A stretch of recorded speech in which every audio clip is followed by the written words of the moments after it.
Shiny malls, toll स्काईक्रेपर्स और 24/7 चमकती धमकती lights, यही इमेज है ना हमारे माइंड में मॉडर्न इंडियन सिटीज की। लेकिन अगर इस ग्लैमर के पीछे की साइड देखें तो एक डार्क रियलिटी हमारे सामने आ खड़ी होती है। स्लम्स, मलिन बस्तियां, जहां छोटी सी जगह में लाखों लोग बेसिक ह्यूमन नीड्स के लिए स्ट्रगल करते हैं। हम अक्सर इन जगहों को इग्नोर करते हैं क्योंकि इन्हें देखना समवॉट अनकंफर्टेबल लगता है। लेकिन क्या आप जानते हैं, एज ऑफ 2022 आज के भारत की अर्बन पॉपुलेशन का 41% स्लम्स में रहता है। ये सिर्फ स्टैटिस्टिक्स नहीं है, ये एक रियलिटी है जो हम सभी के आसपास एग्जिस्ट करती है। हम सभी ने ये देखा है। ये हकीकत अनकंफर्टेबल जरूर है, लेकिन इसे इग्नोर करना तो सोल्यूशन नहीं है ना। आज हम बात करेंगे इसी अनकंफर्टेबल, इसी इग्नोर्ड रियलिटी की। समझते हैं स्लम्स के बढ़ने के रीजंस, उनका इम्पैक्ट और सॉल्यूशंस जो सिर्फ कागजों पर नहीं, ग्राउंड पे भी काम करे। किसी को दोष देने के लिए नहीं, बल्कि सच्चाई का सामना करने के लिए। सबसे पहली चीज है कि स्लम्स आखिर बनते क्यों हैं। सब कुछ शुरू होता है सपनों से। गांव के छोटे खेत से लेकर शहर की बड़ी स्काईलाइन तक हर एक माइग्रेंट एक सपना लेकर आता है। क्या आप जानते हैं, हर साल लगभग 25 लाख से ज्यादा लोग गांव से सिटीज में माइग्रेट करते हैं, better jobs, better life, better future के लिए। लेकिन शहर इन्हें क्या देता है? हाई रेंट्स, ओवरक्राउडेड स्पेसेस और एक ऐसी जगह जहां उन्हें एक्सेप्टेंस ही नहीं मिलती, एक आउटसाइड की तरह ट्रीट किया जाता है।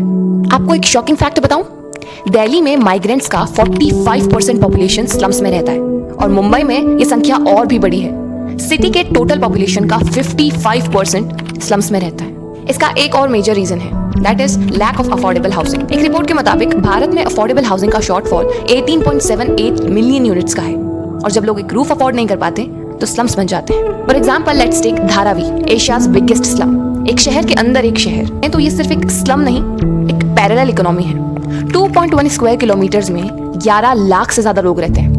यहाँ सैनिटेशन फैसिलिटीज इतनी खराब है कि एक पब्लिक टॉयलेट 1500 लोग यूज करते हैं और अगर बारिश ज्यादा हो जाए तो पूरा स्लम वाटर लॉक्ड हो जाता है, leading to diseases like dengue and malaria. क्या ये हंसने वाली बात नहीं है? जो शहर का काम करते हैं वो शहर के सबसे अनहेल्दी कंडीशंस में रहते हैं। इनके पास प्रॉपर ड्रेनेज नहीं है, क्लीन वाटर नहीं है और एक सेफ छत का सपना तो बहुत दूर की बात है। ये लोग सिटीज की शेडोज में रहते हैं, working as domestic workers, delivery boys, construction labours, auto drivers. बस ये इंश्योर करते हैं कि आपकी लाइफ स्मूथ चले, बट उनकी खुद की जिंदगी वो एक कांस्टेंट फाइट है। हाँ, मतलब शहर की इकोनॉमी चलाने वाले लोग स्लम्स में रहते हैं। Domestic helpers, auto drivers, small vendors, they are the backbone of urban life. लेकिन इन्हीं लोगों को बेसिक हाउसिंग प्रोवाइड करना किसी की प्रायोरिटी नहीं है। कोविड-19 के पीक पर धारावी एक हॉट बेड बन गया था। सोशल डिस्टेंसिंग प्रैक्टिकली इम्पॉसिबल थी और sanitation facilities almost non existence. अगर बात करें सैनिटेशन फैसिलिटीज की, तो इनकी कंडीशन तो इतनी क्रिटिकल है कि वर्ल्ड बैंक रिपोर्ट के हिसाब से स्लम्स के 60% लोग ओपन डेफिकेशन करते हैं। ये सिर्फ एक स्लम नहीं, एक सिस्टमिक फेलियर है। अगर बात करें एजुकेशन और चाइल्ड लेबर की, सोचिए वो बचपन कैसा होगा जब 10 से 12 साल के बच्चे स्कूल जाने की बजाय कंस्ट्रक्शन साइट पर काम कर रहे हो। यूनिसेफ के हिसाब से स्लम एरियाज में school drop out rates national average से डबल हैं। एजुकेशन पॉवर्टी का एक इंपॉर्टेंट सोल्यूशन है, पर जब घर का खर्चा चलाना प्रायोरिटी हो तो स्कूल एक लग्जरी बन जाता है। अब बात करते हैं नेशनल लेवल की। इंडिया की 1.4 बिलियन की पॉपुलेशन का 14% स्लम्स में रहता है। दैट इज 196 मिलियन लोग स्लम कंडीशंस में रहते हैं, जो कि बांग्लादेश, जापान, रशिया, इन सब की टोटल पॉपुलेशन से भी कहीं ज्यादा है। स्लम्स का रैपिड एक्सपेंशन हमें 3 बड़े सिटीज में क्लियरली दिखाई देता है, दिल्ली, मुंबई और कोलकाता। दिल्ली का यमुना पुष्टा, जहां इलीगल एनरोचमेंट्स और वाटर कंटेमिनेशन सबसे बड़ी समस्या है। मुंबई के धारावी के अलावा गोवंडी और मानखुर्द, जहां टीबी और रेस्पिरेटरी डिसीजेस काफी कॉमन है। कोलकाता का हावड़ा स्लम्स, जहां चाइल्ड लेबर और एजुकेशन की कमी अलार्मिंग है। एक और शॉकिंग फैक्ट बताती हूँ, भारत के स्लम एरियाज का पॉपुलेशन डेंसिटी 87,000 पीपल पर स्क्वायर किलोमीटर है। ये वर्ल्ड एवरेज से 10 गुना ज्यादा है।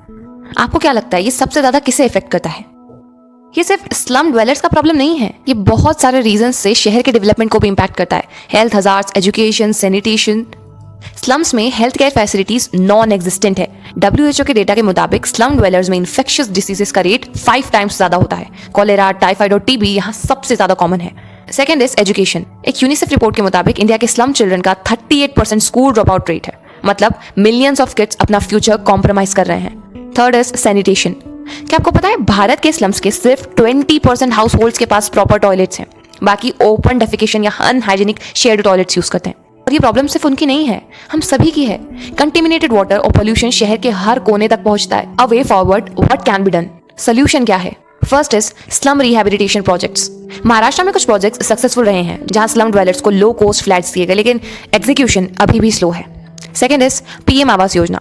ये स्कीम अफोर्डेबल हाउसिंग के लिए बनी थी, लेकिन ग्राउंड लेवल इंप्लीमेंटेशन में बहुत हर्डल्स एंड करप्शन है। Third is community involvement.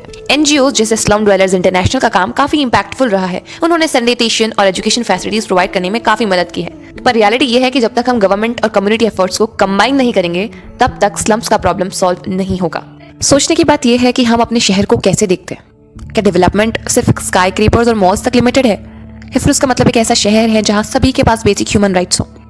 Slums हमें याद दिलाते हैं कि डेवलपमेंट तभी मीनिंगफुल होगा जब सभी का विकास होगा।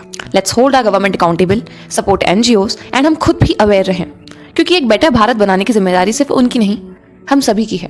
तो सोचिए और समझिए, क्योंकि शहर का असली चार्म उसकी लग्जरी में नहीं, उसकी ह्यूमैनिटी में है। That's all from my side. Thank you so much for watching.